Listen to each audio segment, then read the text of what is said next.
Immigration. It's one of America's biggest political debates spanning decades, with public opinion on policy. Mass migration has to be met with these mass deportations. We don't need ICE in the community right now. Falling along political lines. But the issue isn't isolated to border towns or so-called sanctuary cities. I was a little scared, I'm not gonna lie. We're not gonna violate anybody's Fourth Amendment. I think the best word would be chaotic. Stories of immigration, from arrests to detentions, court proceedings to legal paths, are unfolding in Kansas City.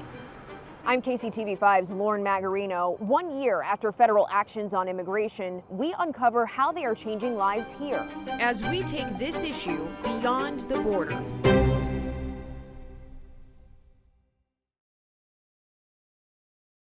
When we think of immigration enforcement in America, we tend to picture scenes at the border or Los Angeles and Chicago.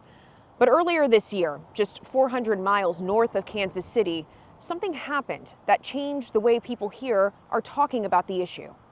In Minneapolis, ICE raids and the shooting of former Kansas City resident Renee Good shocked a community and reignited a nationwide conversation about what immigration enforcement really looks like in 2026. For many Americans, the enforcement is necessary. They voted for it. For others, it represents a crisis, a moral failing. This country is split deeply on what immigration means, who should be here, and how we should enforce it. Meanwhile, here in Kansas City, in fact, right where I'm standing, we are witnessing our own turning point as federal officials are considering bringing a massive ICE detention facility to our city. Throughout 6 months of reporting, we made multiple requests to ICE for a sit-down interview and ride-along. They were unable to accommodate our requests. Over the next 30 minutes, we are taking you beyond the national headlines and into the lives of a dozen local people navigating a system changing faster than anyone anticipated. For my husband, he's from Mexico. From Lenexa, Kansas to Liberty, Missouri and downtown Kansas City, immigration enforcement is underway in our communities. Birthright. That's a big one. Following President Donald Trump's executive orders on immigration and a national arrest quota. 3,000 arrests for ICE every day. ICE arrests exploded by 76% in Missouri and nearly tripled in Kansas from January to October 15th in 2025 compared to a year prior. Roughly 1 in 3 arrests were in the Kansas City metro. Like the arrest of Eduardo Núñez Troncoso, who came from Peru seeking asylum in 2023. His room stands frozen from when he left for an immigration court hearing December 18th. Some of my family actually advised my uncle not to go, but he was trying to be lawful and stay on the books, even though... There were concerns. Yeah, there were concerns, but we said, take somebody with you, so that's how my cousin, I ended up going with him to be with him the day of. Richard Ortiz's cousin left immigration court alone. He told the family ICE arrested Troncoso after the hearing, despite holding paperwork with his next scheduled court date. All these people were thinking they were coming back to their next hearing, having followed the legal process, and were being detained. Troncoso has no criminal history. The government authorized his work permit. Government knew he was here and he was legally able to work. Right, he was not hiding anywhere, he didn't cross the border illegally. The family does not know why ICE arrested him. ICE says it arrested 4 people at court that day for felony immigration violations, but has not confirmed whether Troncoso was among them. After 3 weeks behind bars, he agreed to voluntarily depart, creating an opportunity for him to potentially return. Troncoso's arrest is part of a broader shift in how ICE operates in Kansas City. Historically, most ICE arrests happened inside jails, a method ICE Director Todd Lyons says he still prefers. I'd much rather focus all of our limited resources on that, take them into custody. KCTV5 analysis of ICE records found arrests of those already incarcerated made up about 69% of ICE arrests within the Kansas City metro. But we do have to go out in the community and make those arrests. And they are. Community arrests in Kansas City increased from about 12% to about 20%. Julio Rojas shared his arrest story from El Salvador after his deportation. Rojas came to the U.S. at 16 seeking asylum. He settled in Olathe and became a father. A judge eventually ordered his removal. One Sunday morning in August, he left an auto parts store. As he drove away, he says 4 unmarked vehicles followed him. Scared, he did not stop at first, but eventually parked and ran. He alleges an ICE agent hit him with their car, throwing him to the ground. Another drew a gun, saying, Rojas claims agents photographed his injuries and later laughed, saying, Otra rata más a la cuenta, another rat to the count. We asked ICE for comment on Rojas's allegations. We did not receive a response. Another change? More people are getting swept up in ICE operations, even when they are not the target. Arrests at Liberty's El Potro restaurant in February are a prime example. According to court documents, ICE targeted the restaurant to arrest one person with a felony narcotics conviction. Agents ended up arresting 12 people, determining they lacked legal status. So that matches a pattern that often worries the people about ICE arrest where, a collateral raid, right? A federal judge ruled 11 of those arrests unlawful. Trinidad Raj Molina is the accompaniment organizer for Advocates for Immigrant Rights and Reconciliation, or AIR. If there are reports of ICE in the metro, he likely hears about it. Now, collateral arrests were not a surprise to Molina. What was? The biggest surprise of this year is that I feel like we've seen HSI be used at arrest more often than ICE, that's a curveball for everybody. ICE is made up of several branches. ERO agents focus on arrests, detentions, and removals.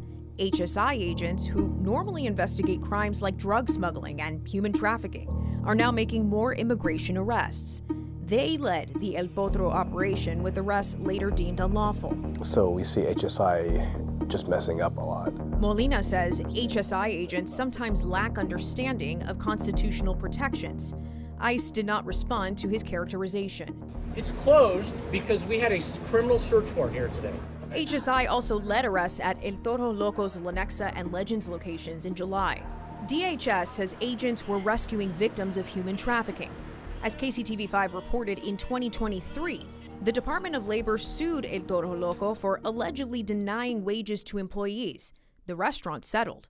2 years later, HSI walked several employees out in chains and cuffs. Not only are we focused on those individuals that are, working here illegally. Director Lyons says the agency is also targeting American companies, exploiting workers through forced labor. But Molina says HSI sightings have not been limited to work sites. He says reports of HSI in Kansas City neighborhoods ticked up in the summer of 2025. Maybe HSI somewhere between 5 to 8 in the morning and just looking at people's license plates, seeing if there's something they can find in someone. A sign the agency may be leaning more on HSI agents to help meet the administration's quota. The Trump administration is also getting more help from local law enforcement. The 287G program allows ICE to train local officers on how to enforce certain parts of immigration law. We visited Anderson County Sheriff's Office, which partnered with ICE under a warrant service model. Arrest somebody on criminal charges, find out that they have an illegal immigrant status, and then contact ICE, and ICE puts their detainer on that individual.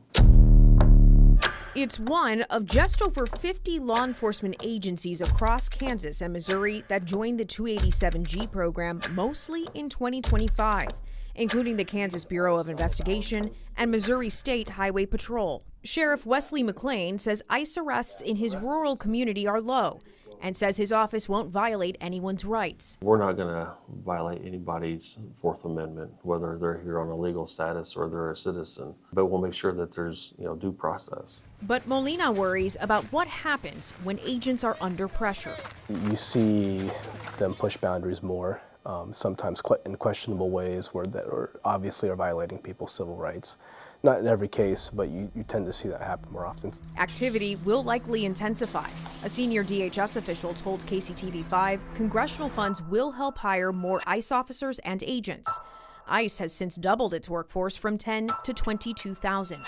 For immigration authorities, that means more reinforcement and more progress in removing undocumented immigrants. For Kansas City families like the Ortizes, that means more empty rooms and more unanswered questions. Arrests are just the beginning. ICE detentions are ramping up as federal authorities secure more beds on both sides of the state line. What happens next can mean months behind bars, not just for undocumented immigrants with criminal records, but increasingly those without a criminal history at all. Inside a Missouri detention center. It's my first time being in a facility like this. I was a little scared, I'm not gonna lie. Sergio, an undocumented immigrant living in Missouri, is in a situation he hoped would never become a reality. I don't have any family in Mexico. All my family is here. He illegally entered the U.S. as a child, applied to DACA, which hangs in the lurch, and is married to a U.S. citizen. She has a medical condition, so that automatically makes me the sole provider in our relationship, in our marriage. Now he's on the verge of being removed from the U.S. Over a 10-year span, Sergio faced 3 traffic violations. The third stop on July 26 landed him in ICE custody, behind bars without bond. They had me there for over 2 hours in handcuffs. Just on the side of the road? Yeah, on the side of the road for 2 hours in handcuffs.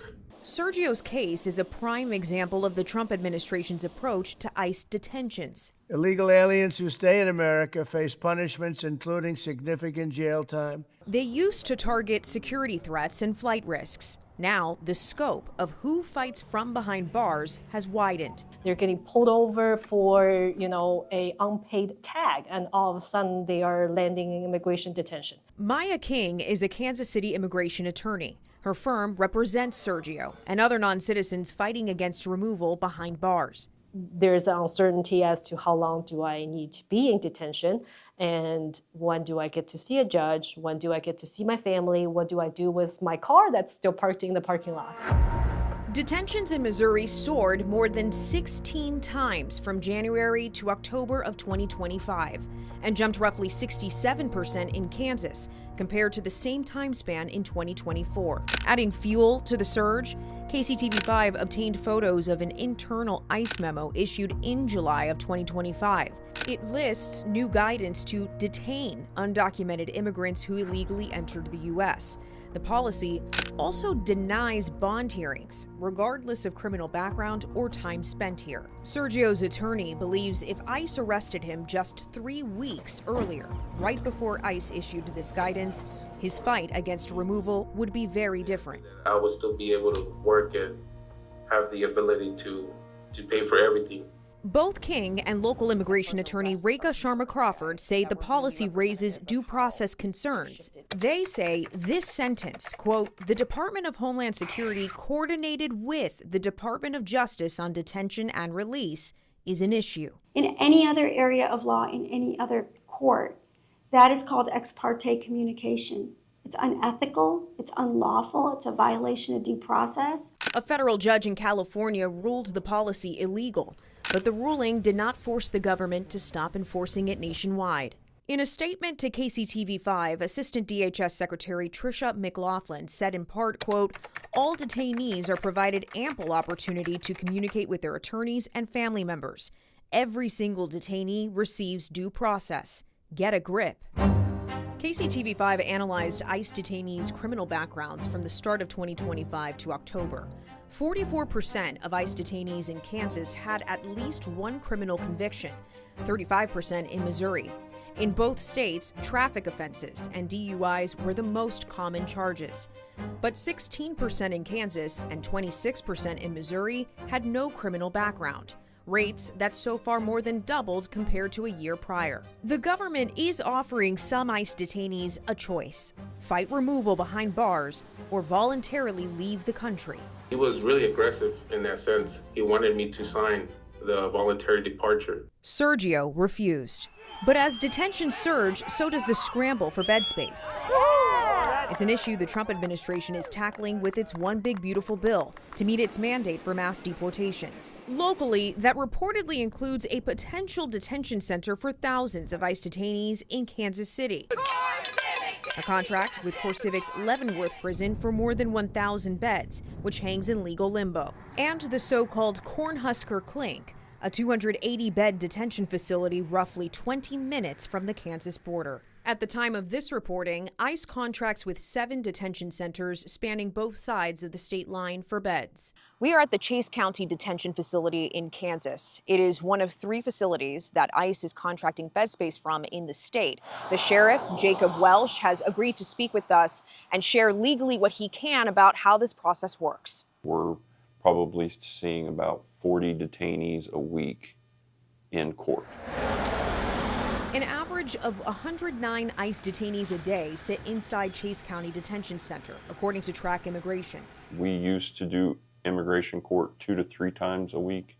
We're currently doing it 4 days a week, so that part of it has increased just a little bit. Welsh says as of August, he still sees some ICE detainees are eligible and post bond. As it pertains to immigration, they may be deported. As it pertains to a local case, they may get sent to prison. And we know that that's going to be hard on them, and it's going to be an adjustment for them and their families. But if we're treating people with the care and kindness as we can, all of them, no matter their status. As for Sergio, he fought against his removal for 2 months in detention. I feel really confident that at the end of this, the outcome's going to be what I expected to be. And that's me walking out of here and being able to see my family again and hold my wife again. He was right to feel confident and is now approved to receive his green card. But for the thousands of non-citizens in Missouri and Kansas detention centers, it's a waiting game. Bringing in the worst of the worst and getting them off of our streets. As supporters say detention is a matter of safety, and critics say the goal is to break the spirit, because people with a broken spirit will give up. Reshaping immigration detentions with consequences that will unfold for years to come. Sergio won his case in immigration court, a place where thousands of cases are decided. Cameras aren't allowed inside, so we spent several days observing court proceedings and speaking with people who try these cases every day. We learned it's a legal system in flux. Kansas City's immigration court sits across from Crown Center in this nondescript office building. It screams administrative, and that's because it is. Inside, 3 permanent immigration judges chip away at a 51,000 case backlog. Roughly 1 in 3 involve children. A mother seeking citizenship for her middle school-aged son spoke to us off camera. Habemos muchos padres que tenemos miedos. And the cases KC's immigration court is hearing look different than they did a year ago. In fiscal year 2024, about 60% of KC's cases involved non-citizens charged with illegally crossing the border. By fiscal year 2025, that flipped. Now, 63% involve other immigration charges, like being in the country without parole, no valid visa, or failing to maintain legal status. So what changed? And what does it mean for the thousands of people waiting for their day in Kansas City's court? The immigration courts are housed under the executive branch of the United States, so that means the president controls the immigration courts. The Trump administration has rolled back programs that allowed people to be in the U.S. legally.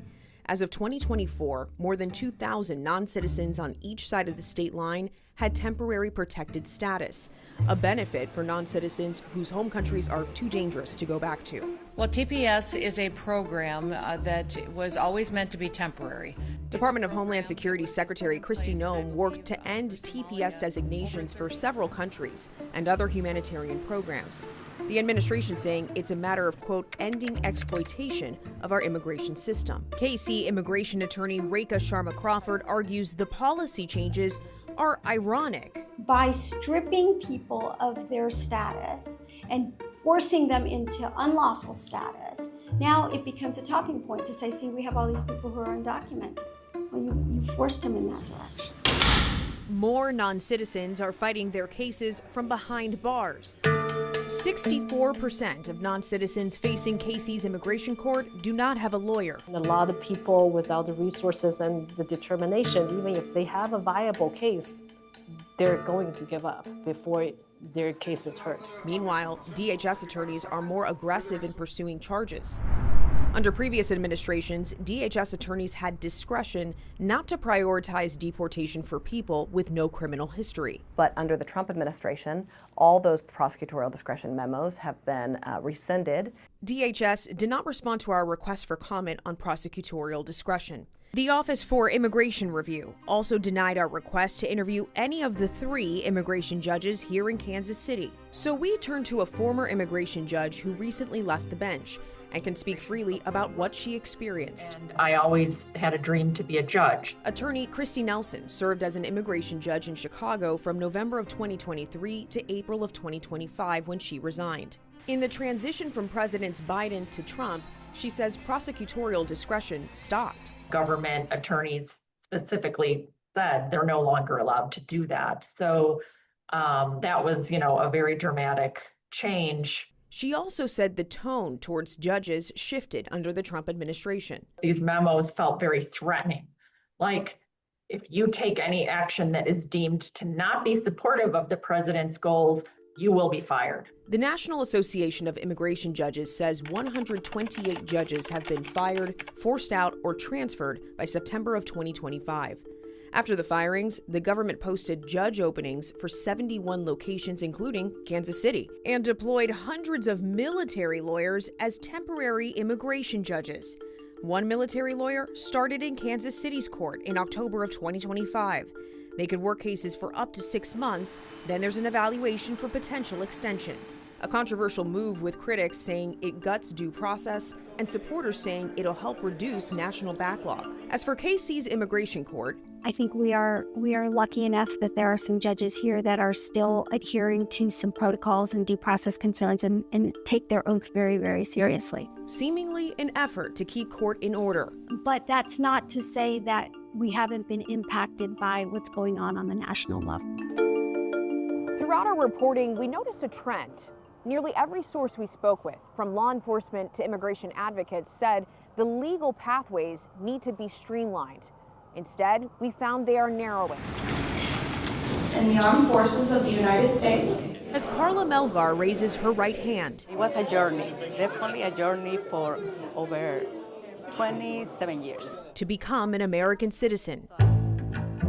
5 miles away, another woman fights in Kansas City's immigration court to stay. Soy de Nicaragua. She's too afraid to show her face or share her name. Sinceramente, ahorita mismo está difícil. Right now it's hard because the lawyers are taking advantage, and there are others that right from the start, you have to give them $3,000. 2 women, 2 very different paths, both caught in a system that everyone we spoke with says is broken. Thank you all very much. President Trump's orders in his second term haven't just targeted enforcement.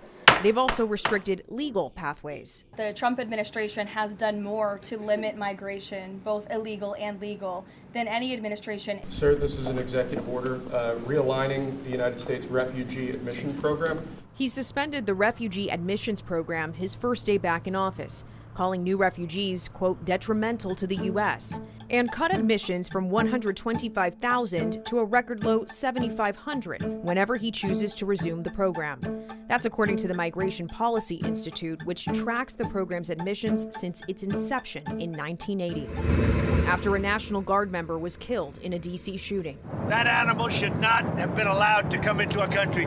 The suspect, an Afghan national admitted as a refugee and later granted asylum, prompted the administration to review all refugee cases approved under President Joe Biden.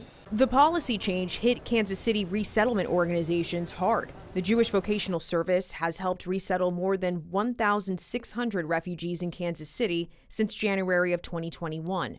Almost half are children.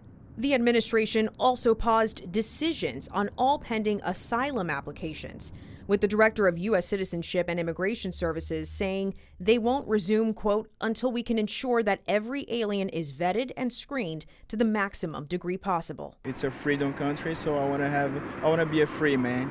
We met this asylum seeker outside Kansas City's immigration court. He fled Brazil after he says a cartel threatened him. So I say no. Then they get into my barbershop next 2 weeks and broke all my barbershop and tell me, if you don't do, we broke your family, you broke you. His case has been pending for 3 years. Now, any new asylum seeker may find themselves in limbo. About a year into the president's second term, the State Department announced the suspension of visa processing for citizens of 75 countries it deems would likely need public assistance living in the U.S. The most common legal pathway, making up more than 60% of legal immigration, is through family-based visas. Congratulations. Ramsha Hasib, born in Pakistan, is a single mom. Her son has special needs and is a U.S. citizen. I just wanted to be here for him forever. That's the reason it is really special for me to be a part of the United States. From visa to green card to naturalization, it took her nearly 7 years. If she tried applying for a visa today, the State Department would not process it. Pakistan is one of the 75 now suspended countries. But for those who aren't immediate family members, or for those pursuing the second most common legal path, employment visas, KC immigration attorney Andrea Martinez says it can take decades. That a lot of people that are here in this country undocumented are here undocumented because there was no line to stand in, or the line was 100 years long and they would be dead by the time they got a visa. In 1990, Congress set permanent visa quotas at 675,000 a year. Those quotas have not changed since. The demand for workers has grown so much, and yet the visa numbers available are not there. And there's now a higher bar to secure a visa. The State Department has also heightened their scrutiny and vetting of all visas. President Trump believes he can fix the system through executive action. As it turned out, we didn't need legislation. We just needed a new president. But executive actions, whether they expand or restrict immigration, may not stick. The Trump administration has faced more than 100 lawsuits over much of its immigration policy, according to law and policy journal Just Security. It takes congressional action to make lasting change. It's an excellent example of a truly successful bipartisan effort. In 1986, President Ronald Reagan signed a law that gave nearly 3 million people legal status, increased border funding, and made hiring unauthorized workers illegal. It's been 40 years. Congress has not passed comprehensive immigration reform since.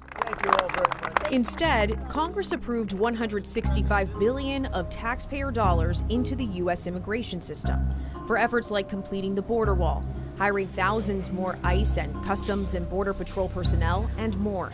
A system everyone we spoke with, regardless of their role in it, says doesn't work. How much hope do you hold out for the U.S. immigration system? Sorry, I'm laughing at the word system. Like, what is the system?